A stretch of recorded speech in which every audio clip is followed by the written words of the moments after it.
জুলাই বিপ্লবের পর থেকে আন্ডারওয়ার্ল্ডের কৌশলেও এসেছে পরিবর্তন। আগে আইনশৃঙ্খলা রক্ষাকারী বাহিনীর কিছু সদস্যকে হাত করে সৃষ্টি করা হতো পরিকল্পিত জনরোষ। তবে এখন শীর্ষ সন্ত্রাসীরা ভর করছে সাধারণ জনগণের উপর। কাউকে শায়েস্তা করতে হলে তার বিরুদ্ধে গড়ে তোলা হচ্ছে জনরোষ। ওই জনরোষে পড়ে প্রাণ হারাচ্ছে মানুষ, যা অনেক সময় পূর্ব পরিকল্পিত হত্যাকাণ্ড হিসেবেই সংগঠিত হচ্ছে। গণপিটুনির পর আইনশৃঙ্খলা বাহিনীর হাতে তুলে দেয়া অপরাধীদের লাপাত্তা হয়ে যাওয়ার ঘটনায় পুলিশের বিরুদ্ধে সহযোগিতার অভিযোগ রয়েছে। আবার কখনো কখনো রাজনৈতিক পরিচয়ে এসব ঘটনা ঘটানো হচ্ছে। সম্প্রতি কয়েকটি ঘটনা অনুসন্ধানে বেরিয়ে এসেছে শীর্ষ সন্ত্রাসীদের এমন কৌশলের বিষয়। বিশ্লেষকদের মতে এই মব লিঞ্চিং কৌশলটি শীর্ষ সন্ত্রাসীদের পুরনো ট্রেন্ডের আধুনিক রূপ। এক গ্রুপকে ঘায়েল করে আরেক গ্রুপের ফায়দা হাসিল এবং তৃতীয় পক্ষ ব্যবহার করে আক্রমণ, এ যেন আন্ডারওয়ার্ল্ড সংস্কৃতিরই ধারাবাহিকতা। সূত্র জানায়, অতীতে আইনশৃঙ্খলা বাহিনীর কিছু সদস্য মোটা অঙ্কের টাকার বিনিময়ে এক গ্রুপকে ক্রসফায়ার, গুম বা আটক করে দিতেন। আবার কোনো কোনো সময় আটক রেখে অর্থ আদায়ের ঘটনাও ঘটেছে। তবে এখন মব লিঞ্চিংয়ের নেতৃত্ব দিচ্ছে কারামুক্ত বা গোপনে থাকা শীর্ষ সন্ত্রাসী ও তাদের দলবল।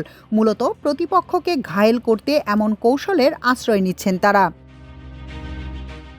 এ প্রসঙ্গে পুলিশের সাবেক উপমহাপরিদর্শক খান সাইদ হাসান আমার দেশকে বলেন, এটা আসলে ক্ষমতার বিষয় নয়, দায়িত্বের বিষয়। কোনো নাগরিক যদি ফৌজদারি সমস্যার সম্মুখীন হয়, তাহলে তার দায় রাষ্ট্রের এবং দায়িত্বে থাকা আইনশৃঙ্খলা বাহিনী, পুলিশ, র্যাব ও আদালতের। কোনো পুলিশ অফিসার যদি অপরাধীদের ধরতে না পারে, তাহলে বুঝতে হবে তিনি অপরাধীদের সহযোগিতা করছেন, নয়তো তিনি অযোগ্য। রাজনৈতিক ছত্রছায়াও অনেক সময় মব তৈরির ঘটনা ঘটছে। এর মধ্যে 2024 সালের 10 December Motijheel popular life insurance অফিসে চাঁদা দাবিতে সন্ত্রাসী হামলা চালায় ঢাকা মহানগর দক্ষিণ যুবদলের সদস্য সচিব রবিউল ইসলাম নয়নের নেতৃত্বে একটি দল। ঘটনাটি সিসিটিভি ফুটেজে ধরা পড়ে। আমার দেশের অনুসন্ধানে জানা যায়, যুবদল নেতা ফারুক এ হামলায় লোকবল সরবরাহ করেন। জড়িত ছিলেন যুবদল কর্মী সাজিদ, রাজ ও মমিন ব্যাপারী।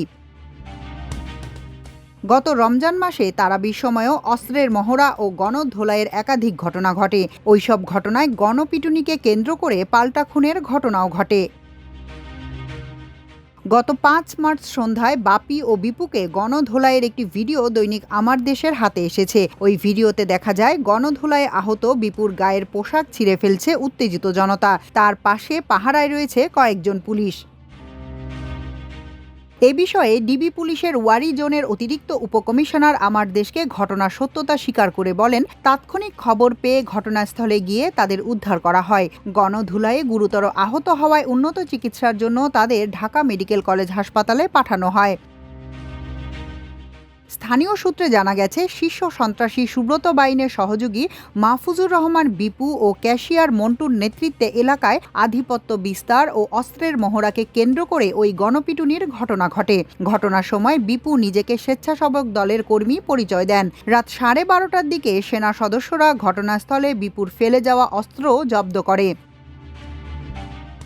ওই সময় হাতিরঝিল থানার ভারপ্রাপ্ত কর্মকর্তার কাছে বিষয়টি জানতে চাইলে বিপুকে আটক করে থানায় নেয়ার কথা অস্বীকার করেন তিনি। এমনকি অসংলগ্ন কথাবার্তাও বলেছিলেন ওই পুলিশ কর্মকর্তা। গ্রেফতার হওয়া বিপু 2-1 দিনের মধ্যেই আবারও এলাকায় ফিরে যান। পরে বিপুকে গণপিটুনি দেওয়ার সঙ্গে জড়িত যুবদল নেতা আরিফও গণপিটুনির শিকার হন।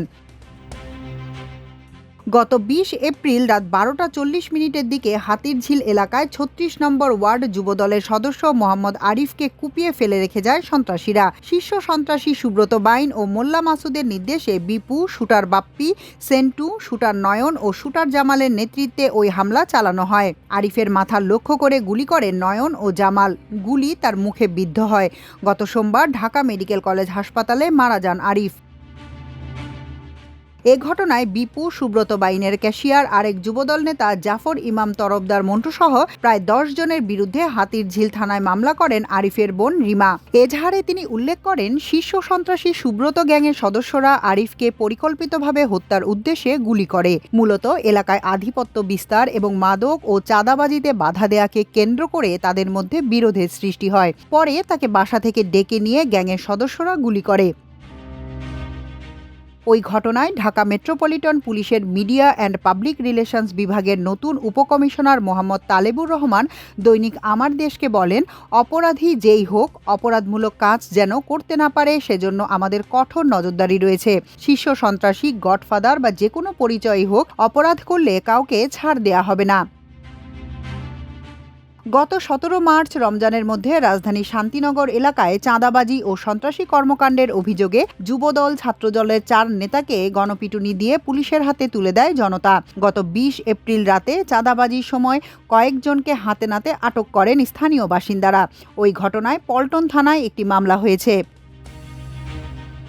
পুলিশ জানায়, যুবদল নেতা রবিউল ইসলাম নয়নের ঘনিষ্ঠ অনেকের বিরুদ্ধে চাঁদাবাজির অভিযোগ পাওয়া গেছে।